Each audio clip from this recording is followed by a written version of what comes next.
Well, thank you very much for joining me today as we're closing out this great conference. Thank you very much to Benzinga for putting this on and having us here. I've had a great time, met a lot of great people.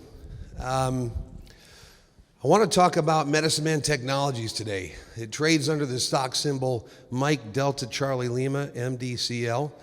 I would encourage you all to put it on your watch list. I'd encourage you to take a position in it.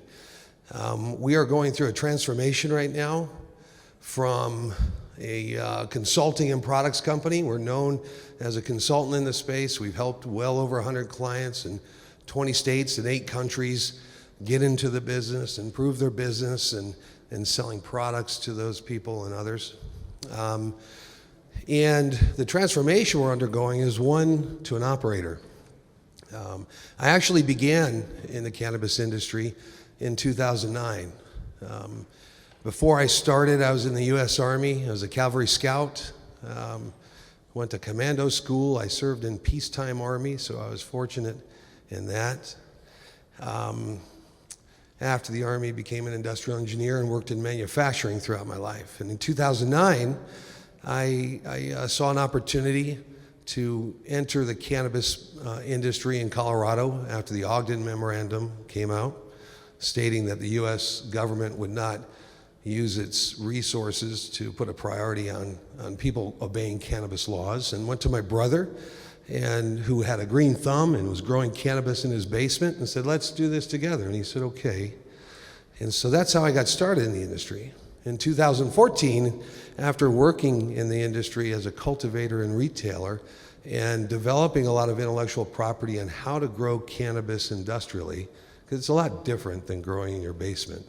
And so, we had put together some systems and processes that we thought we could teach other people, and we entered as consultants.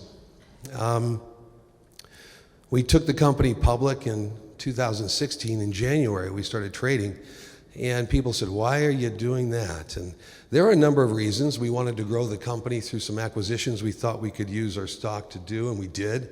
And we picked up some great products and great assets along the way.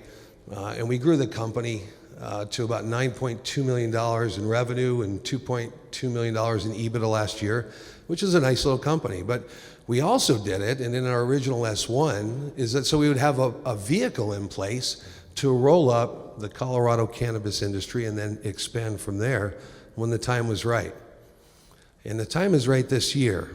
And the reason for that is up until this point, the Colorado industry or Colorado cannabis licenses could not be owned by out-of-state individuals. And money could not flow into the state from out-of-state individuals. It was a very tightly controlled market. And the Colorado legislature passed a law this year with a lot of help from the industry to change those laws, because when we started, Colorado was a pioneer. Nobody had ever done this before. Medical marijuana in 2010 is when the legislation passed. In 2014, recreational cannabis came into play, and Colorado was at the forefront along the way. So they set up those protections, which are now gone. That clears the way for Medicine Man Technology to implement the plan that we've had in place for nearly 5 years now to roll this up. And so this is a story about cannabis pioneers in Colorado coming together underneath, through acquisition, Medicine Man Technologies, to build what we believe will be the Coors, another Colorado company that emerged from the alcohol prohibition. We believe Medicine Man Technologies will be similar, emerging from the cannabis prohibition.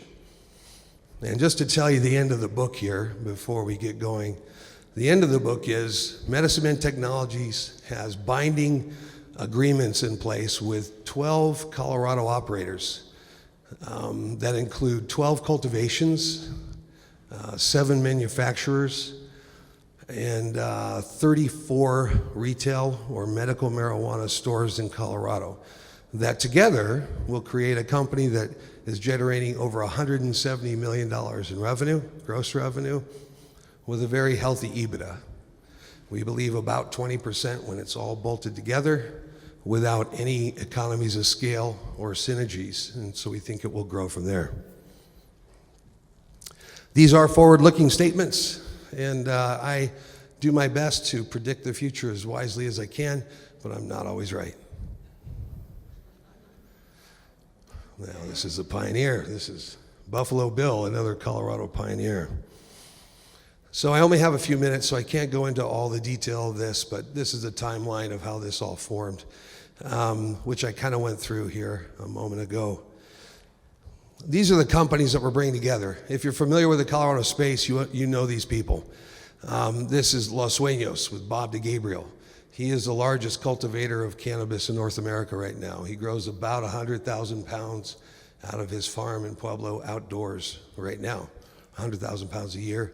And he does that at under $100 a pound. Bob and I started working on this together a couple of years ago. We had similar visions, and we started working together to say, okay, strategically, who do we want to roll up in Colorado to lead this industry in the United States?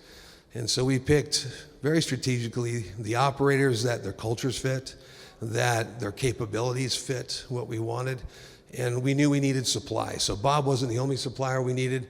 We ended up picking up 11 other cultivations along the way to give us a wide range of very efficient operations from outdoor, greenhouse, and indoor. Joshua Haupt was one of those.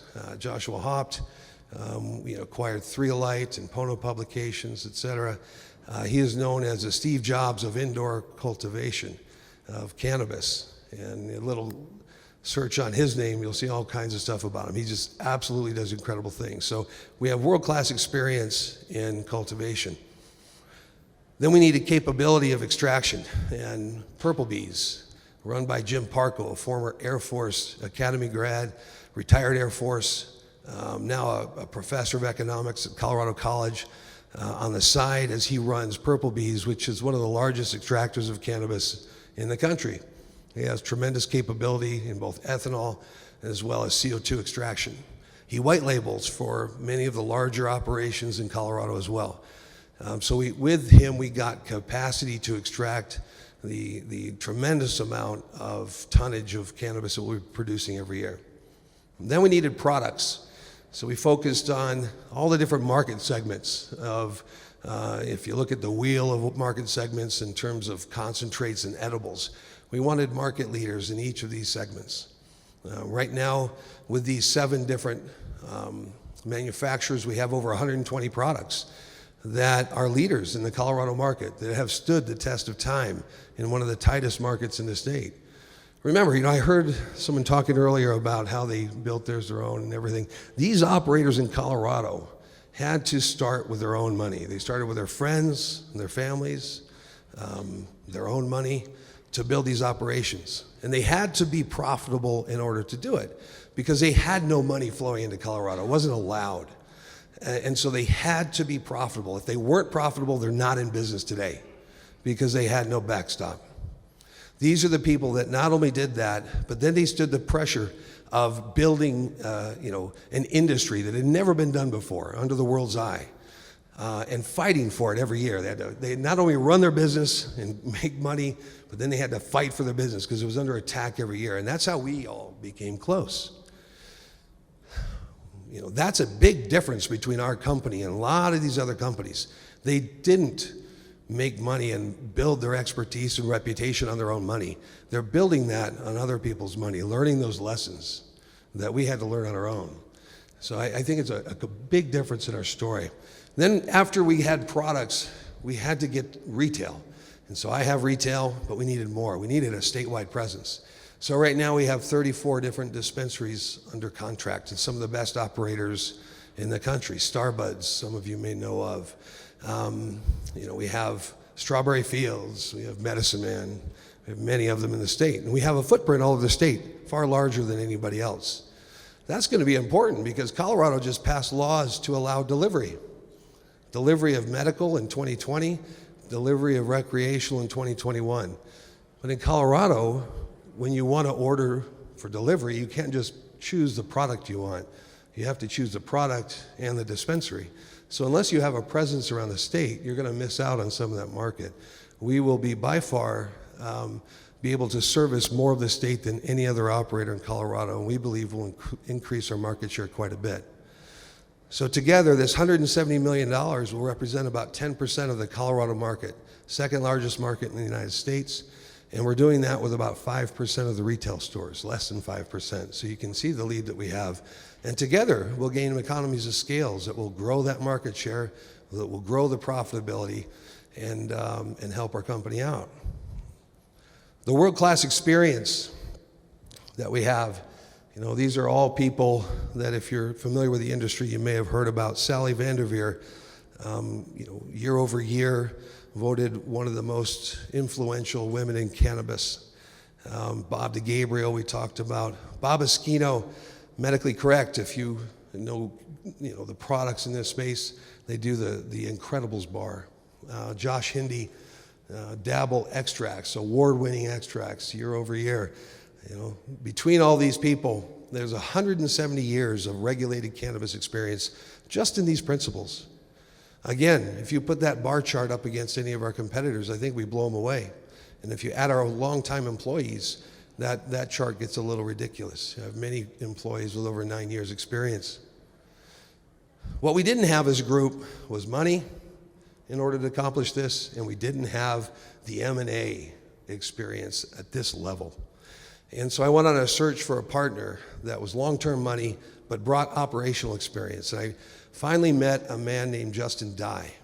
Justin Dye is the head of Dye, a family office, Dye Capital, but he built his success on his own as well.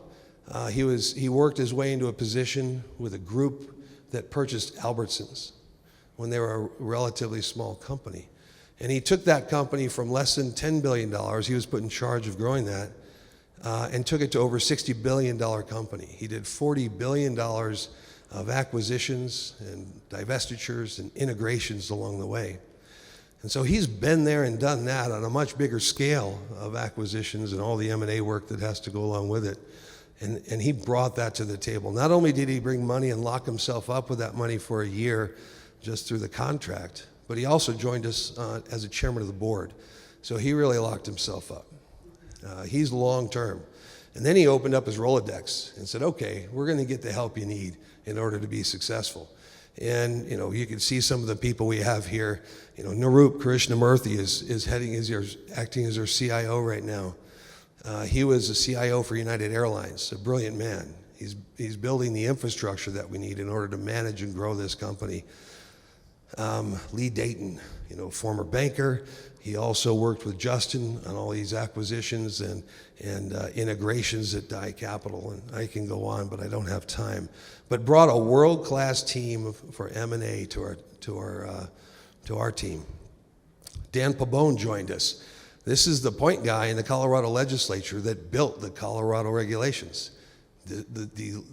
The legislator singly most responsible for the Colorado regulations is now our general counsel and head of government affairs. Very effective in getting things done in Colorado. So not only do we have world-class experience in all verticals in the cannabis space, we have world-class experience in the executive and M&A section of our company. Colorado has a lot of room to grow, and I can go into that, but there's still a lot of room to grow in Colorado. About half the state still doesn't allow, the municipalities don't allow for cannabis to be in it, and we'll move into those localities when they open up. But Colorado's not the end all for us. When these acquisitions are done and integration starting and underway, we'll be looking to move outside the state, and we'll be able to expand with far less dilution than our competitors. I had a conversation at this very event with an operator that came to me to talk about this. They want us as operating partners. They see the value in our experience. They see the value in our intellectual property that we've created to add to their business. And they want to give us equity in their company in order to be their operating partner. And that varies, of course, on what they have already and how much equity we get. But it'll be far less dilutive than our competitors. I didn't mention the $170 million that we're acquiring right now is only, and I say only, it's still a lot of money, but the consideration we're giving for that is $286 million in a combination of stock and cash. But if you know acquisitions in this industry, people are paying far higher multiples for their acquisitions right now. And the reason is all of those operators that I showed you earlier believe in what we're doing. They see the vision. They understand it. We've been talking about it for a long time. They want to be part of it. And they understand that to pay crazy multiples digs a hole that a company can't come out of.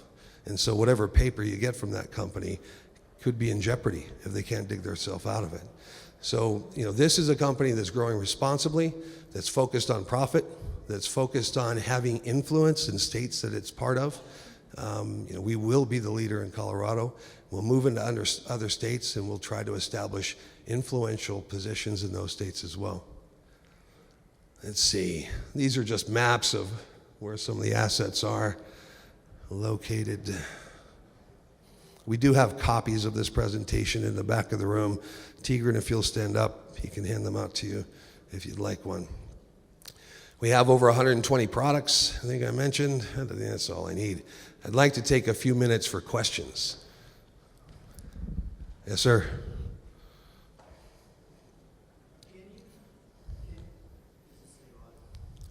I can hear you. I'll repeat the question. Can you go into detail about the Alzheimer's study? Yeah, I will. I didn't have time to do that too much, but I'll quickly do it. I co-founded a company called MedPharm in 2017. I actually started working on it in 2014. MedPharm is a marijuana-infused product company or manufacturer in Colorado. The purpose, the reason I started that company, it's a passion project of mine, was to advance the science of cannabis, to find out those magical compounds that are within cannabis that are impacting the human condition, finding out what those compounds are in the right formulation, in the right dosage form to impact the human condition reliably and repeatably. In essence, making medicine. I have a partner in that business that's a 47-year compound pharmacist. I have another one that is a world-leading plant extractor. He grows plants all over the world, extracts from them, makes ingredients, and he sells 3.7 billion doses of his ingredients on a daily basis. So when I say world-class experience in extraction, that's what I'm talking about. And making medicine, that's what I'm talking about. But we needed to make money, so we started the manufacturing side. We have a 35-year compound pharmacist as our chief formulations man. He's making all kinds of formulations for tinctures and solves and pills and all the things that you would normally see on a over-the-counter shelf. But we're doing research. That's to make money. On the back end, we're doing research, and we're partnering with great researchers. We actually created a law that created a license type for research in Colorado. We're the only licensed research facility in Colorado that's privately owned for cannabis. And one of the first research projects that we'll be kicking off the next year is on Alzheimer's and dementia. We have a couple others teed up, but these are double-blind placebo studies with fantastic researchers in place and partners. They're going to be doing brain scans and behavioral and whatever, all kinds of stuff with it. And what they're doing is very exciting, and we believe is going to show improvement in the human condition in with those effects. They also have 6 patents they've already filed for. One's been issued, 5 are provisional for different things that are very exciting. But thank you for bringing that up. It's just an exciting company to be part of. To go to work every day and say, hey, we're going to try and help the human condition today. It's a lot of fun. More questions? Yes, sir. Your share price is lower than when you announced all of these acquisitions. Why do you think the market doesn't appreciate what you're doing? Well, they want to see if we can pull it off, which I don't blame them. That's good. A lot of people tell you what they're going to do. Let me show you what I can do. If you look at our chart, though, if you look at Alan Brochstein, I think a lot of you know, sent a chart, or even published one, I think. Alan, who's Alan Brochstein? And if you look at the cannabis stocks since we started announcing these, as an index, the curve, I don't know which way you're looking, is going the wrong way for those stocks. If you look at our stock, it's going pretty damn well compared to when that was. I think we're at $1.50 at that time and whatever, and now we're up to $3.50 or $3.40. So if you look at the index compared to how we've performed, it's been pretty damn good.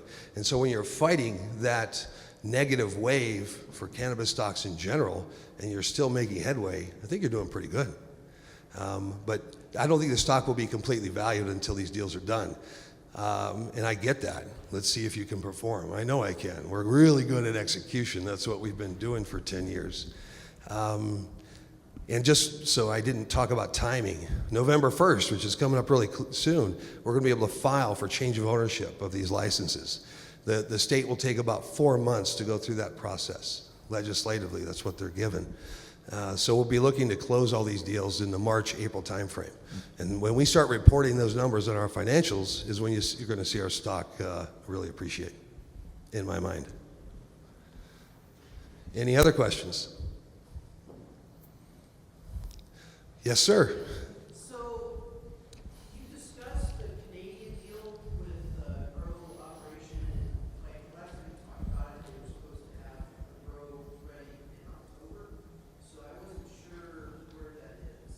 You talked about it on. Are you talking about Canada House? Yes. So Canada House, I don't know if all this is public. Yeah, I don't think I can talk about that. I do apologize, but okay. It has been a while, yeah. Anything else? Well, thank you all for coming. I appreciate it.